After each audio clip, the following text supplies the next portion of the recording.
자, 그러면 저희 우리 지속 가능한 미래를 위한 질문과 성찰 두 번째 세션 진행해 보도록 하겠고요. 우리 김은하 박사님 오늘 모셨습니다. 앞서 우리 박성원 박사님께서 우리 지속 가능한 미래를 위한 다양한 질문들, 그리고 그것에 대한 우리가 함께 또 고민해 봐야 할 부분에 대해서 이제 나눠주셨는데요. 그 중에서도 우리 김은하 박사님께서는 기후변화, 그리고 환경정책 관련된 이야기를 조금 더 깊게 공유해 주시도록 하겠습니다. 우리 김은하 박사님께서는 이제 학부 석사에서는 우리 화학을 전공하신 것 같고요. 그리고 스탠포드 대학교에서 환경공학 박사학위를 취득하셨습니다. 네, 그 간단한 소개 드렸고요. 우리 김은하 박사님께 마이크를 넘겨서 또 이야기 나눠보도록 하겠습니다. 네, 환영합니다, 박사님. 네, 안녕하세요. 국회미래연구원 김은하입니다. 다시 초대해 주셔서 정말 감사하고요. 이번에는 지속 가능한 미래를 위해서 이 자리를 마련하셨던 것 같은데, 아마 박서화 박사님께서는 전반적인 거를 많이 말씀을 해주셨고, 저는 이제 환경에 대해서 좀 말씀을 더 많이 드리는 걸 텐데요. 사실은 환경이 제가 지속 가능성 하면 이제 환경을 많이 떠올리거든요. 저희 이쪽 이제 정책을 하시는 분 쪽은 이제 지속 가능성 하면은 이제 경제 성장하고 반대되는 그런 개념인 것처럼 많이들 이렇게 생각을 하셨지만, 이제는 점점 이제 시대가 조금 바뀌면서 이제 지속 가능한 사회가 경제 성장과 배치되지 않다는 생각이 좀 더 많이 그런 쪽으로 많이 바뀌고 있고, 그리고 혹시라도 경제 성장에 배치되더라도 지속 가능한 사회가 좀 더 중요하지 않냐라는 인식이 좀 더 강해지고 있는 것 같아요. 그래서 뭐 경제 성장하고 지속 가능성을 이렇게 딱 나누어서 생각한다기보다, 그냥 오늘은 지속 가능한 사회를 위해서는 어떤 미래가 펼쳐져야 되는지, 그런 쪽으로만, 거기에 대해서만 좀 생각을 해보는 걸로 생각을 하고 진행을 하도록 하겠습니다. 제목은 행복한 나너, 우리를 위한 환경을 위해 어떤 노력이 필요할까라는 주제인데요. 결국은 우리가 뭔가를 행동을 하고 전략을 짜고 이런 것도 결국은 행복하기 위해서이겠죠. 그래서 행복한 우리에 대해서, 우리를 위해서 좀 생각을 해보는 방향으로 가겠습니다. 이거는 제가 이번에 발표를 준비를 하면서 그런 생각이 들었어요. 예전에 제가 앞서서 그 정혜정 교수님께서 소개를 해주셨듯이 환경을 공부를 했던 게 아니었었어요. 환경을 공부하지 않다가 이제 박사과정에 들어가서 환경을 공부를 하다가 문득 제가 그 지금 보시는 그림에서 왼쪽만 생각을 하고 오른쪽은 전혀 생각을 하지 않았다는 인식, 그걸 깨달은 순간이 있었거든요. 그러니까 다시 말하면 제가 계속 뭔가를 사용하고 물을 쓰고 식품을 섭취하고 그 물건을 사용하고 이런 쪽만 생각을 했던 거예요. 그쪽을 개발을 하고 화학이니까 그런 편리한 생활 쪽에 생각을 많이 하다가 이제 환경공학을 전공을 하다 보니까 내가 썼던 물과 그 물품들 이런 것들이 어떻게 처리되는지 그 이후에 대해서 공부를 많이 했거든요. 그래서 그 이후에 대해서 내가 생각을 해본 적이 없었다는 게 너무 놀라웠었던 것 같아요. 그래서 이 그림을 보여드린 이유는 그 환경에 대해서 접근, 환경 감수성 이런 거에 대해서 그 들어가면서 이런 그림을 하나 머릿속에 그리셨으면 좋겠다는 생각이 들었어요. 그러니까 환경이라는 것은 우리가 그냥 여기서 편하게 생활하는 그런 일상생활의 환경도 중요하지만, 우리가 쓰고 난 다음에 그 이후의 것들을 생각을 하는 것이 진정한 환경 감수성이다라는 생각이 좀 들었어요. 그래서 이 그림에 보시면 오른쪽에 저희가 그 뭐 화장실에 가서 물을 쓰고 뭐 오물이 다 버려지고 이런 다음에 어떤 과정이 필요할까 한번 상상을 해보셨으면 좋겠어요. 지금까지는 이게 무한정 내가 버리면 그냥 끝, 아파트 밖으로 나가니까 끝, 이렇게 해서 고민할 필요가 없었을 텐데 그게 어떻게 돼서 어떻게 처리되고 이게 어디로 갈까, 끝에는 어디로 갈까 한번 생각을 해보셨으면 좋겠어요. 그리고 산업, 뭐, 우리도 발생을 하지만 산업체에서도 오염물질을 많이 배출을 하고 있는데 이런 것들은 이렇게 배출한 다음에 어떻게 되는 것인가, 그것이 다 어디로 돌아가는 것인가, 결국은 이제 사람으로 돌아오게 되거든요. 그래서 지속 가능성은 이런 것 우리가 이렇게 소비하고 내보내는 것이 결국 우리한테 돌아온다라는 개념을 가지고 있으면 어떻게 하면 지속 가능성을 높일지 좀 답이 나오는 것 같아요. 그 다음 슬라이드를 보시면 이제 환경이 이제 행복하고 어떻게 관련이 되어 있는지를 보여주는 건데 OECD에서 Better Life Index라고 해서 조사를 주기적으로 하는 그런 설문조사는 아니고 어떤 조사가 있는데 2020년도에 여러 가지 그 지표 중에서 환경에 대한 것을 보시면 우리나라가 그 40개 국가 중에서 꼴찌였어요. 여기 보시면 이렇게 꽃잎이 이렇게 활짝 펴 있는 게 행복한 나라라는 뜻이고요. 그 꽃잎이 어느 한 구석에 이렇게 좀 찌그러져 있다 이러면 그 부분이 좀 부족하다는 뜻이에요. 우리나라는 환경하고 커뮤니티 이런 쪽이 굉장히 열악한 수준인 것을 볼 수 있었는데 물론 환경 모두를 반영을 하지는 못했고 여기서는 PM2.5, 그러니까 미세먼지 수준하고 수질 만족도를 기준으로 해서 환경이 반영이 되어 있는데 여하간 이게 중요한 변수이기 때문에 우리나라의 환경 조건이 그렇게 좋지는 않은 것으로 이렇게 보일 수가 있죠. 그리고 여기 앞에서 먼저 보셨던 미세먼지나 뭐 수질 만족도 이런 것뿐만이 아니라 우리가 좀 더 다가오는 것은 요즘에 코로나 19 그리고 기후 변화 이런 것들이 더 많이 다가올 것 같아요. 그래서 현재 우리가 직면한 환경 이슈 그리고 미래에 더 중요하게 될 것들을 중요한 거를 이제 캡처해서 보여드리면 말씀드렸듯이 코로나로 대표되는 감염병 이슈가 있고요. 그리고 기후 변화 때문에 생기는 여러 가지 그 생태계 문제, 그리고 사회 문제 이런 것들이 있고 그리고 우리가 잠시 잊어버리고 있지만 그 방사성 폐기물들 이런 것들이 이슈들이 여전히 도사리고 있고 앞으로 더 미래 세대가 더욱더 중요하게 위험하다고 생각할 이슈 중에 하나가 방사성 폐기물 처리에 관한 거라고 생각을 해요. 그래서 그것도 같이 붙여놨습니다. 그리고 그 중간에 보시는 건 이제 폐기물, 플라스틱 아일랜드 뭐 이런 것들에 대해서 많이 들어보셨을 텐데 우리가 버린 폐기물들이 이제 그 영향들이 이제 점점 우리한테 오고 있다는 뉴스들을 접하셨을 거예요. 그래서 이런 등등의 환경 문제가 있습니다. 이것은 가장 대표적인 예고요.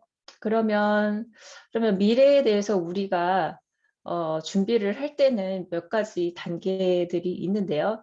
꼭 이 공식을 따를 필요는 없지만 대략적으로 봤을 때 일단은 우리의 미래가 어떨지를 예측을 해야 되고 그 예측된 그 미래의 모습에 대해서 우리는 어떤 모습을 더 바라는지 우리의 비전을 세팅을 해야 되고 그 비전을 실현을 하기 위해서는 전략을 세워야 되겠죠. 전략을 세우는 것이 그 다음에 이어지는 걸 텐데요. 일단 먼저 보여드릴 거는 미래가 어떻게 될 것인지 우리의 미래 환경은 어떤 모습일지 지금까지 예측된 그런 모습들을 몇 가지를 보여드릴 거예요. 그러니까 여기 그 슬라이드에 보시면은 anticipate에 해당하는 그쪽 내용입니다. 환경에 대해서는 이제 UN 기반을 중심으로 해서 초반에는 특히나 많이 대응을 했어요. 왜냐하면 환경에 대해서는 많이 이렇게 중요하게 생각을 하지는 않았거든요. 그 과거에 뭐 70년대, 80년대 우리나라를 기준으로 말씀을 드리면 환경은 그냥 어떻게 보면 의무적으로 어, 어떻게 보면은 뭐라고 말씀드릴까요? 어, 그냥 어떤 미니멈만 했다고 생각을 하시면 될 것 같아요. 근데 여기 보시면 70년대부터 유엔에서는 이제 자연 보호나 생물 다양성 이런 것을 시작으로 해서 많은 그런 미래 이슈들을 가지고서 이런 것들을 미리 대응을 해야지 우리 지구 전체가 지속 가능하다라는 그런 생각을 가지고서 대응을 해왔죠. 이게 그 MDA라고 해서 그 환경 협약들을 매개로 해서 전 세계적으로 노력을 해온 것들이 있어요. 근데 방향성을 보시면은 좀 재미있는 것을 발견을 할 수가 있는데 우선은 이제 자연을 어떻게 인식을 하느냐, 자연 환경을 어떻게 인식하느냐가 첫 번째이고요. 자연 환경이 우리한테 어떤 영향을 주는지 그 그런 것들을 변화의 방향성을 보실 수가 있어요. 일단은 자연의 어떤 보호 대상, 눈으로 가장 먼저 보였던 것이 이제 파괴되는 자연인 거죠. 이제 멸종되는 종들 이런 것들을 보호해야겠다라는 것들부터 시작을 했어요. 그래서 생물 다양성이 여러 번 나오는데 사실은 처음에서는 이제 멸종 위기에 같은 이렇게 어떤 극한의 상황에 대해서 이제 대응을 하는 거이고 이제 우리가 지금 말하는 생물 다양성은 사실은 1992년도부터 본격적으로 이제 인식이 생겼다고 생각을 하시면 될 것 같아요.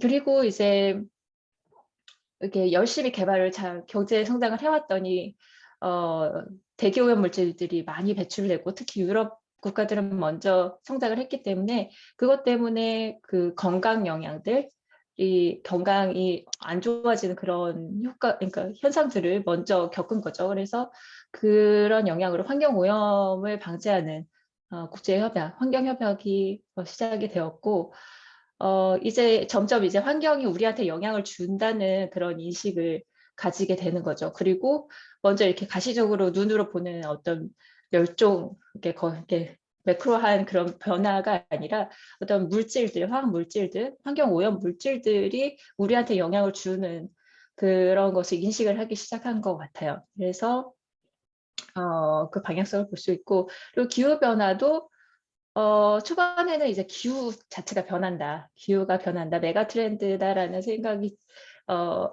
시작을 했는데 이제 점점 갈수록 그게 우리의 생활에 미치는 영향이 굉장히 크다는 것이 이제 설득이 되면서 점점 이제 요즘에는 탄소 중립이 너무나 당연한 방향성이 됐잖아요. 제가 생각하기에는 개인적으로 그게 가능했던 이유는 선진국을 포함한 모든 국가가 이제 기후변화에 영향을 받기 시작을 했기 때문이라고 생각을 해요. 그래서 인간의 삶에 영향을 주기 시작한 것들이 이제 우리의 그 당면 과제로 이제 들어오게 되는 것 같습니다. 그리고 아까 말씀드렸듯이 이제 어떤 눈에 보이는 변화뿐만이 아니라 어떤 케미컬들, 유해 물질들이 생활 속에 특히나 우리가 전혀 독성이 있다고 생각하지 못했던 그 생활 제품들에서의 유해 물질들의 영향 그거를 대응하는 그런 그 노력들도 여기 이 그림에서 확인을 하실 수가 있습니다. 그래서 이런 식으로 환경 이슈들이 변화해 왔고요. 그 중에서 이제 아까 이렇게 밑에 이렇게 몇 개로 이렇게 콕콕 집어서 트렌드다 이렇게 말씀드렸던 것들을 중심으로 해서 환경 변화를 좀 설명을 드리면 우선 생물 다양성에 대해서 말씀드리겠습니다. 이제 코로나 때문에 생물 다양성이 굉장히 다른 개념으로 좀 다가오고 있는 것 같아요. 요즘에는 이제 생물 다양성이 그냥 생물 자체의 다양성을 보존해야 된다, 아니면은 멸종 위기에 있는 것들을 보호해야 된다 이런 것이 아니라 우리의 삶하고 연결이 돼서 이렇게 개념이 설명이 되고 있는데 코로나하고 무슨 상관이 있냐 이렇게 생각하실 수 있는데 이걸 보시면 일단은 이거는 정설은 아닙니다만 이런 논의가 있다라는 라는 것을 이제 또 이해를 하셔야 되고요.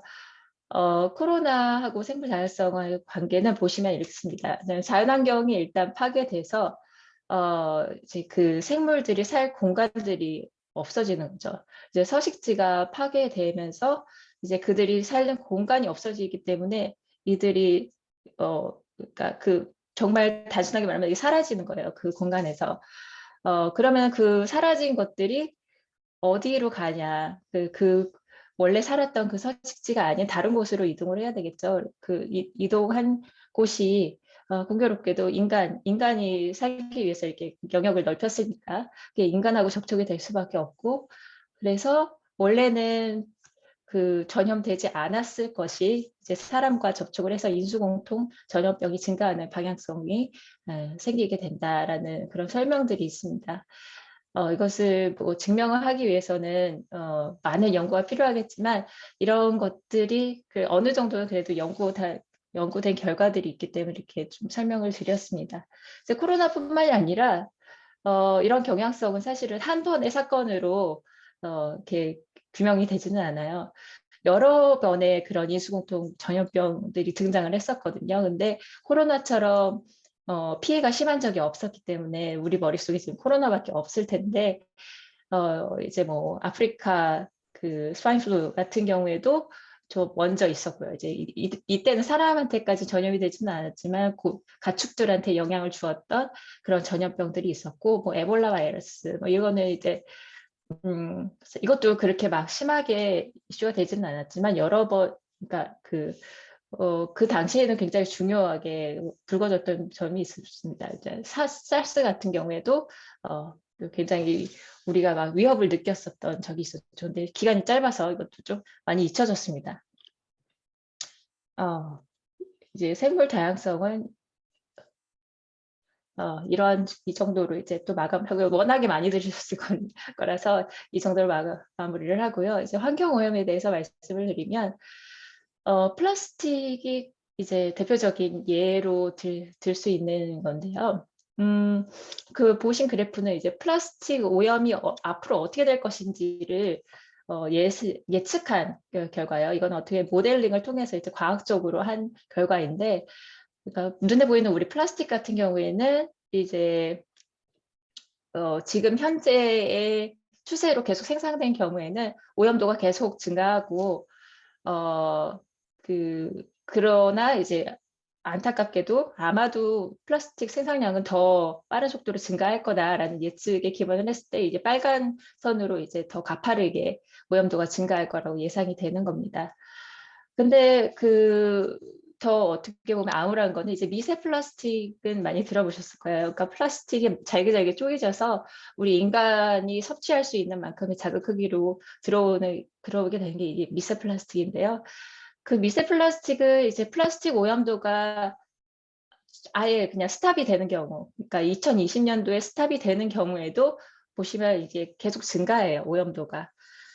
이게 어떻게 보면 기후변화하고 공통된 특징인데요. 우리가 이 CO2를 지금 스탑하더라도 이미 배출된 CO2 때문에 우리는 기후변화에 대한 영향을 받을 수밖에 없어요. 그러니까 환경오염이 위험하고 좀 대처를 해야 되는 중요한 이유 중에 하나가 다시 돌이키기가 매우 어렵다는 거예요. 그래서 이것을 보시면은 일내로 굉장히 딱 다가올 수 있는 것 같아서 그 그래프를 좀 이렇게 보여드렸습니다. 그다음에 환경 오염이 이제 우리나라 안에서만 해결이 될 수 있는 것이 아니라 우리나라는 이제 삼면이 바다로 둘러싸여 있기 때문에 그 주변 국가로부터 이제 영향을 받을 수가 있는 거예요. 그러니까 그 바다를 통해서도 받을 수 있고 그 매개 없이, 그러니까 공기를 매개로 해서 그 대기를 통해서 오염물이 이렇게 유입이 될 수가 있는데요. 미세먼지가 가장 대표적인 거겠죠. 그런 영향이 있고, 이제 후쿠시마 사고 이후에 오염수가 우리나라로 이동을 한다는 그런 뉴스들 많이 보셨을 텐데, 이렇게 우리나라에서 배출되는 것뿐만이 아니라 해외에서의 영향도 우리가 무시할 수 없다라는 걸 좀 보여드리고, 그게 그 추세가 사실은 중국이 발전하고 경제가 발전하고 이렇게 산업시설들이 많이 생겨남에 따라서 지금보다는 더 영향이 커질 것이다 라는 예측을, 또 좀 암울한 예측을 또 말씀을 드릴 수밖에 없습니다. 이거는 아까 말씀드린 거하고 같은 맥락이라서 그냥 그림으로만 이렇게 살짝 보고서 넘어가시면 될 것 같아요. 그러니까 중국에서부터 넘어오는 오염물들의 영향들, 그런 거에 대한 뉴스나 논문에 대한 그 자료들을 좀 보여드리고요. 그 다음에 이제 기후변화로 넘어가면 사실은 기후변화는 앞서 말씀드렸듯이 그 자체는 그냥 기후가 변한다. 기후가 점점 이제 온난화 경향을 가지고서 변한다라는 것이 그 자체의 의미예요. 그 이유는 여러 가지 자연적인 현상, 여기 화산 폭발이라든지 여러 가지 땅에서부터 어떤 배출되는 CO2 이런 것들 때문에 그 대기 중의 CO2나 뭐 오염물질들이 이동을 합니다. 근데 여기에서 이제 중요한 것이 사람들의 생활 또는 산업활동 여러 가지 활동들에 의해서 배출되는 CO2가 굉장히 많이 늘어난 거죠. 산업화 이후로. 그래서 그 결과 이제 기온이 상승되는 추세로 접어들었고, 그리고 그 기온이 상승되는 것이 그냥 끝이 아니에요. 이제 글로벌하게 기온이 상승이 되면 여러 가지 결과들이 수반이 되는데, 그래서 보시듯이 이제 그 물의 사이클의 변화라는 걸로 이렇게 함축되어 있는데, 굉장히 많은 변화가 일어나요. 기상현상, 극한 기상현상들이 발생할 수가 있고, 이제 물이 많이 왔다 갔다 한다고 그냥 생각을 하시면 돼요. 그 사이클이 매우 빨라지고 그 스케일이 커진다라고 생각을 하시면 되는데, 그렇기 때문에 많은 그 재난들이 발생이 되고요. 그리고 그 결과 또 이제 그 기후 변화가 더 심해지기도 하고 이런 왔다 갔다 하는 이게 상호작용이 있어요. 근데 이렇게 자연 환경에서만 발생하는 것이 아니라 이제는 그 여기를 먼저 보여드리면 기후 변화가 그냥 우리와 떨어져 있는 어떤 그 자연 환경에서만 일어나는 것들이 아니에요. 그래서 보시면 환경, 에너지, 정주 여건, 사회라고 해서 이렇게 여러 가지 분야에 우리 걸쳐서 기후 변화의 영향이 다가올 수 있다라는 것을 보여드리거든요. 이거는 사실은 줄인 거예요.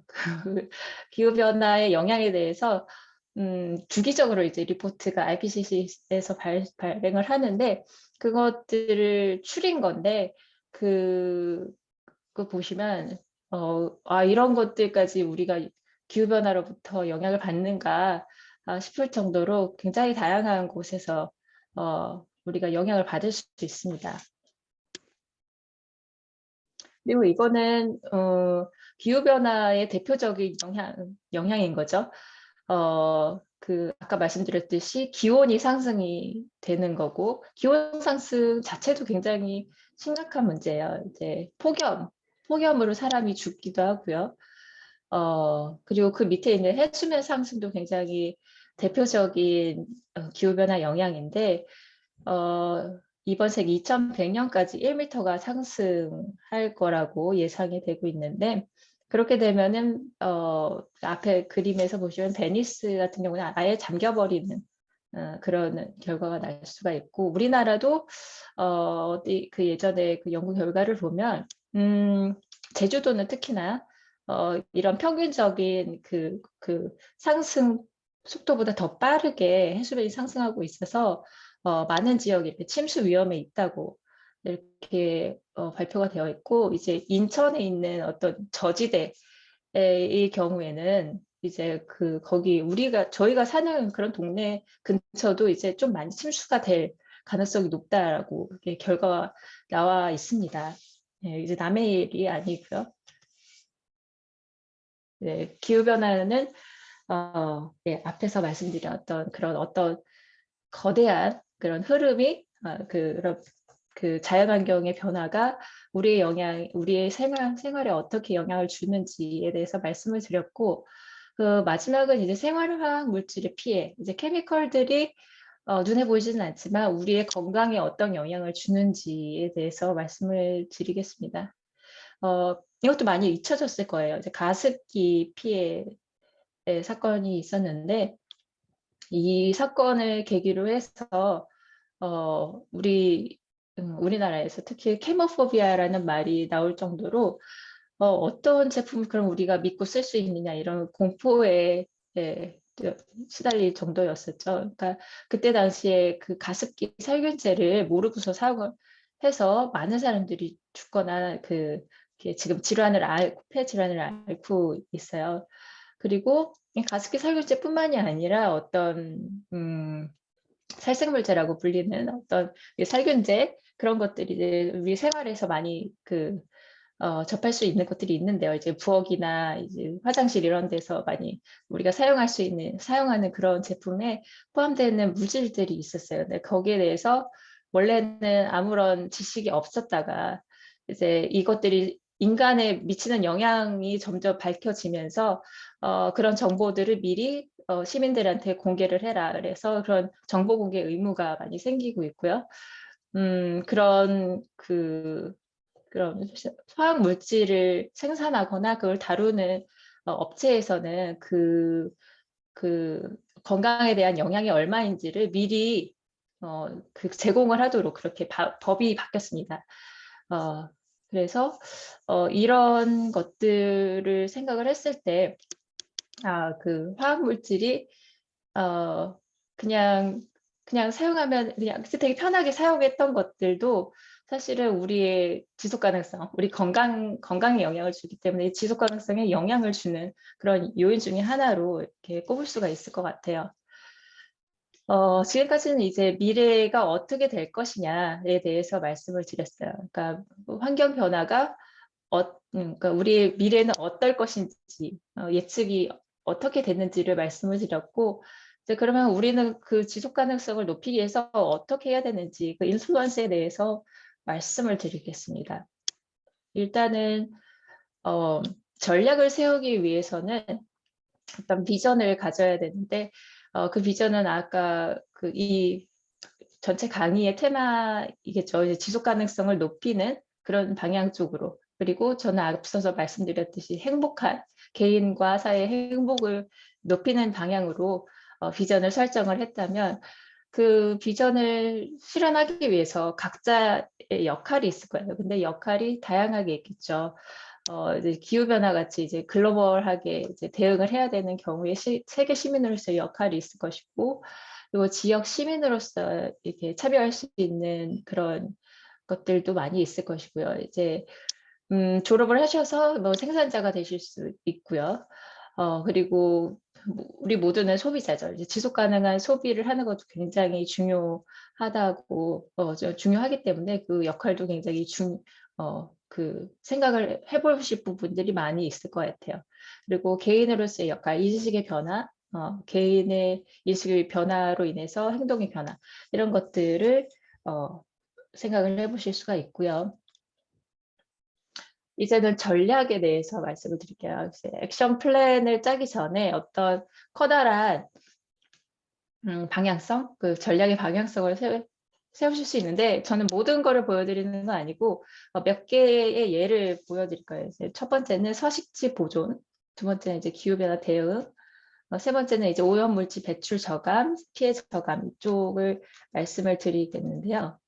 일단은 그러니까 환경 변화의 그 방향성 중에 하나가 이제 생물 다양성 파괴 이런 쪽이 있었죠. 그래서 그것을 막기 위해서 전략 방향으로서 이제 서식지 보존을 이제 선택을 할 수가 있죠. 여러 가지 전략이 나올 수 있는데 그 중에 하나예요.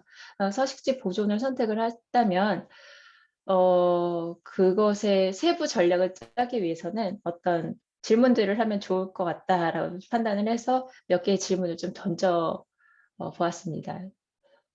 서식지 파괴를 어떻게 막을 수 있을까? 이런 질문을 던질 수가 있겠죠.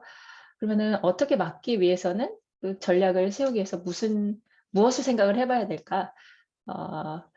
우리 주변의 동식물 서식지가 파괴가 일어난 곳이 있기는 한가? 있을까? 그리고 그 파괴가 일어났다면은 누구의 생각과 행동의 변화가 필요할까? 이런 것들이 이제 구체적으로 이제 문제를 해결하는 방향으로 질문을 던져볼 수가 있겠죠. 그리고 기후변화 대응은 기후변화 자체가 굉장히 그 글로벌한 트렌드이고 개인이 어찌할 수 없는 분야라고 생각을 하기 쉬울 것 같아요. 그럼에도 불구하고 그 대응 전략에 대해서 크게 두 가지의 방향을 소개를 드리면, 하나는 이제 기후변화가 아까 말씀드렸듯이 어떤 우리 인간의 활동에서 발생하는, 그러니까 온실가스라고 여기 보여드렸는데, 온실가스가 많이 배출됨에 따라서 오는 결과이거든요. 그래서 그 원인을 끊어보자라는 그런 취지에서 완화가 이제 전략으로 들어올 수가 있고요. 그러니까 온실가스를 줄이는 것이 하나의 방향이 있고요. 또 하나는 이제 아까 또 말씀드렸듯이 이제 환경 오염이나 기후 변화 이런 것들은 이렇게 되돌릴 수가 없는 그런 성격이 있거든요. 그래서 이미 우리가 어, 음, 좋지 않은 미래를 예상을 하고 있는 거예요. 베이스라인으로 그냥 이 추세대로 쭉 가더라도 우리는 별로 좋지 않은 결과를 가져올 거라는 걸 알고 있죠. 그래서 그런 환경에 적응하는 것도 하나의 방법이거든요. 전략이거든요. 그래서 그, 지구 온난화가 많이 진행이 돼서 기상재해가 많이 발생하고 침수 피해가 많이 발생하는 그런 미래에 우리의 피해를 줄이기 위해서 어떻게 적응할 것인가, 그런 것도 전략의 한 방향으로 삼을 수가 있습니다. 그래서 완화, 그러니까 온실가스 배출을 줄이기 위해서는 무엇을 할 수 있는지, 그 사회에서는 그 산업계의 영향이 크기 때문에 산업계 이야기가 많이 들릴 거예요. 근데 그 산업계는 우리의 삶하고 그렇게 또 떨어져 있지는 않거든요. 예를 들어서 어떤 그 친환경 에너지로 어떤 산업 공정이 바뀌어요. 그러면은 그 이전의 공정이 바뀌기 때문에 단가가 올라가게 돼 있어요. 그러면은 물건의 값이 올라가겠죠. 그러면 그 물건이 값이 올라간 거에 대해서 우리는 어떻게 받아들일 것인가. 그런 것도 좀 생각을 해볼 수 있고요.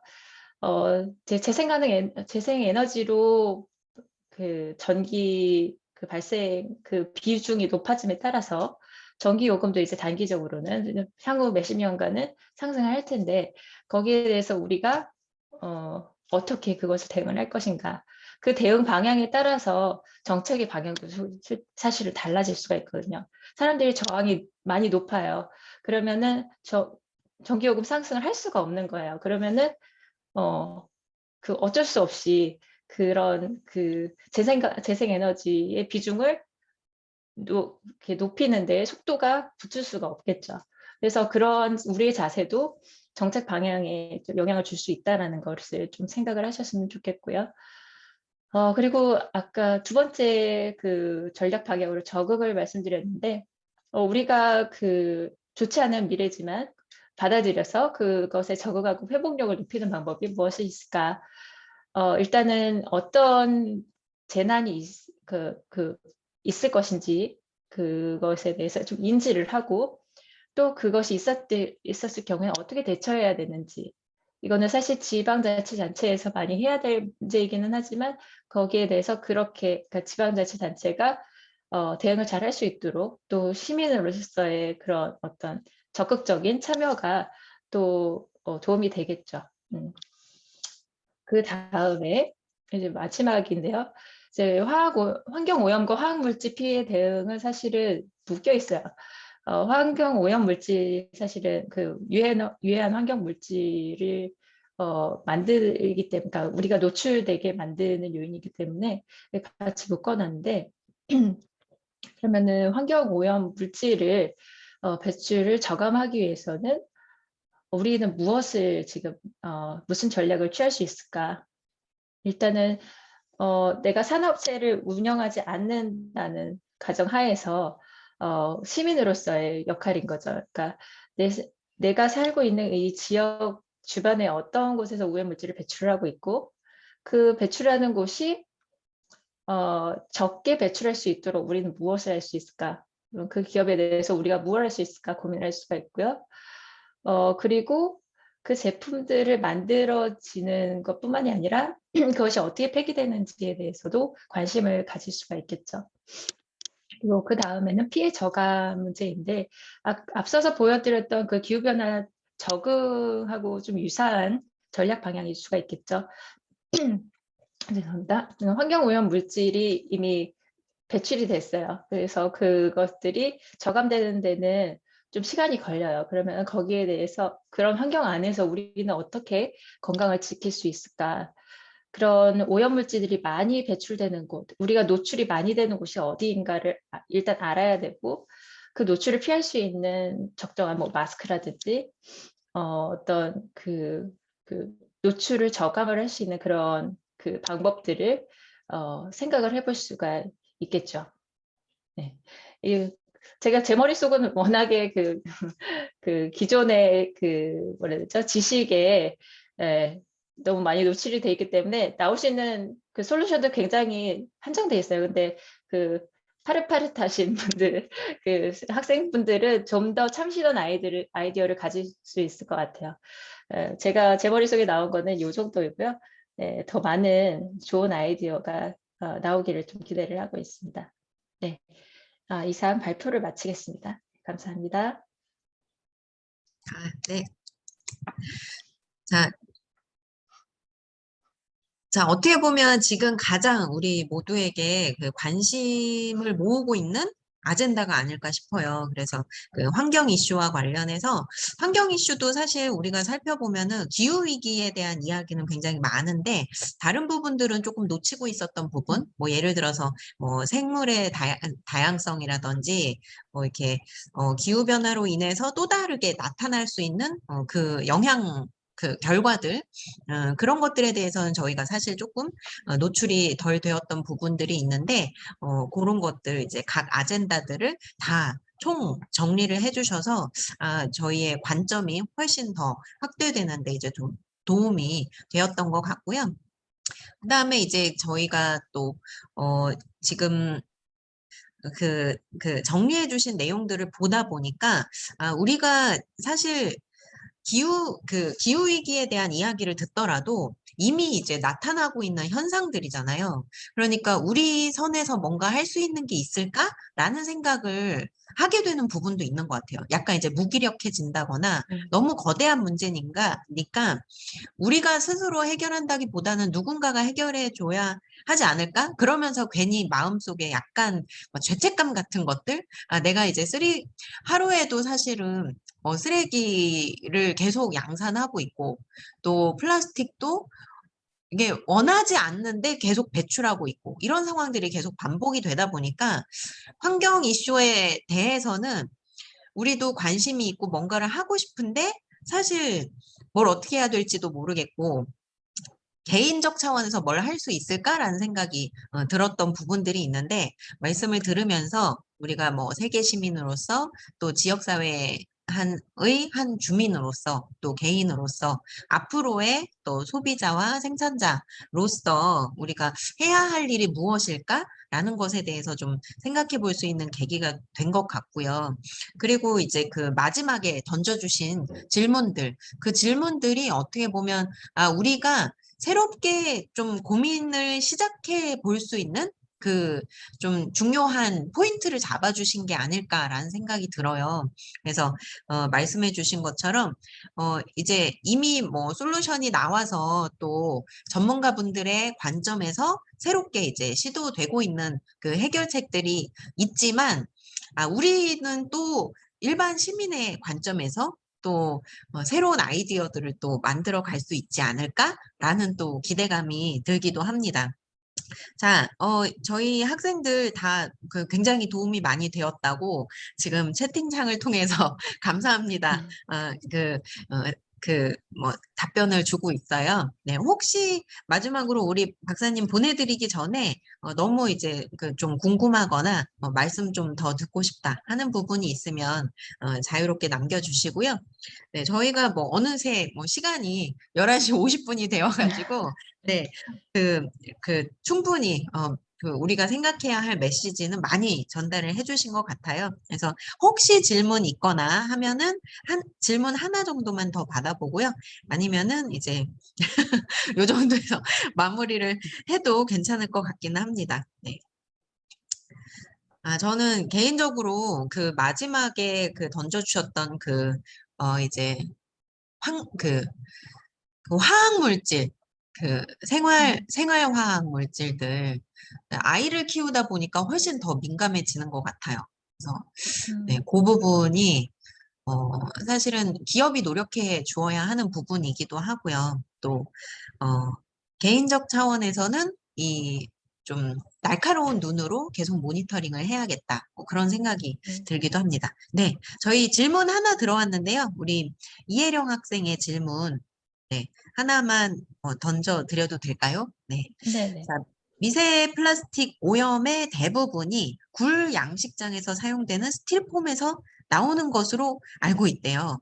정부는 알면서도 왜 방치하는 걸까요? 네, 왜 그런 걸까요? 네, 그린 뉴딜 정책에 바다를 살리기 위한 정책은 왜 추진하지 않는 것일까? 어업인들의 사실 좀 이런 이슈가 좀 있는 것 같아요. 이해관계자들 간의 어떤 갈등을 조절하고 또 이제 생계 때문에 막 이렇게 통제하기 좀 어려운 그런 포인트들도 있을 텐데 아마 비슷한 이슈들이 아마 환경 그 영역 전체에서 좀 나타나고 있을 것 같아요. 뭐 네. 기업과의 뭐 연결고리나 뭐 그런 것들도 있고 네, 관련해서 혹시 말씀 들려주실 부분이 있을까요? 네.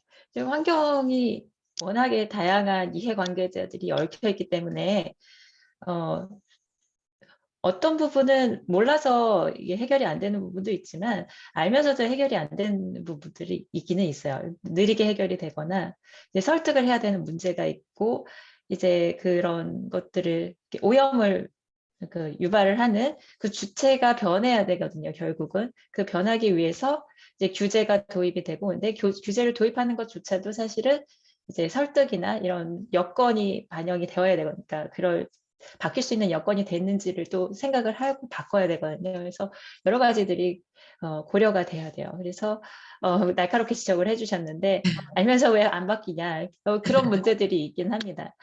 미세 플라스틱의 경우에는 그 지적해 하셨던 거와 같이 그러니까 우리가 그냥 생활에서 사용하는 그 플라스틱에서부터 온다기보다는 그러니까 그 우리가 섭취를 하는 거 이제 식품을 통해서 많이 섭취를 하게 될 텐데 그 바다에서 오는 것들이 많을 거예요. 그 바다나 강 이런 것 여기는 사실은 우리가 생활 폐기물을 제대로만 처리가 되면 강이나 바다로 유출될 일은 없거든요. 그러니까 만약에 유출이 됐다면 우리 생활 폐기물이 유출이 됐다면 폐기물 관리를 잘못한 거죠. 그게 문제라서 폐기물 관리를 잘하는 쪽으로 그게 그 정책 방향이 설정이 되어야 되는 거고 지적하셨던 것처럼 그 아예 그 바다에서 생산 활동을 하시는 분들 이분들은 그러니까 뭐지 폐기물을 거기다 투기를 하는 건 아니지만 생산 활동을 하다 보니까 어쩔 수 없이 그게 그 플라스틱이 녹아 나와서 그러니까 잘게 잘게 쪼개져 나와서 이제 미세 플라스틱이 만들어지는 거거든요. 그런 경우에는 이제 다른 방향으로 이제 전략이 나와야 되겠죠. 쓰셔야 되잖아요. 생산 활동을 하셔야 되니까. 그러니까 그것이 플라스틱을 대체할 수 있는 환경에 유해하지 않는 그런 대체품을 개발을 하는 쪽으로 이제 거기는 이제 해결을 할 수가 있겠죠. 그 방향으로 지금 추진을 하고 있는 걸로 알고 있어요. 그러니까 지금은 연구 개발을 단계에 있고 그런 것들을 이제 대체할 수 있는 그런 물질을 개발하고 그 제품을 생산하는 방향으로 이제 가야 되겠죠. 네, 감사합니다. 아마도 이제 그런 부분 때문에 앞으로 환경공학 영역에 또 많은 학생들이 또 관심을 가질 필요가 있지 않을까? 라는 생각이 드네요. 네. 네, 맞습니다. 네, 우리 수연 학생이 질문을 하나 더 해주셨는데, 네, 시간 관계상 제가 나중에 서면으로 네, 질문을 좀 그 답변을 받아도 될까요? 네. 네, 네, 괜찮습니다. 네, 죄송합니다. 저희가 김은하 박사님 한 번 더 모실 거예요. 우리 친구들 네, 궁금한 부분 또 말씀 여쭙고 싶은 저도 사실은 궁금한 게 되게 많은데 네, 다음에 한 번 더 기회를 마련하도록 하겠습니다. 네, 자, 긴 시간 동안 우리 함께 해주신 우리 친구들 그리고 김은하 박사님 너무나도 감사드리고요. 저희가 조만간 또 귀한 자리 마련해서 또 만남을 이어가도록 하겠습니다. 네, 수고하셨습니다. 네, 건강하고 감사합니다. 네, 만나서 반갑습니다. 행복합니다.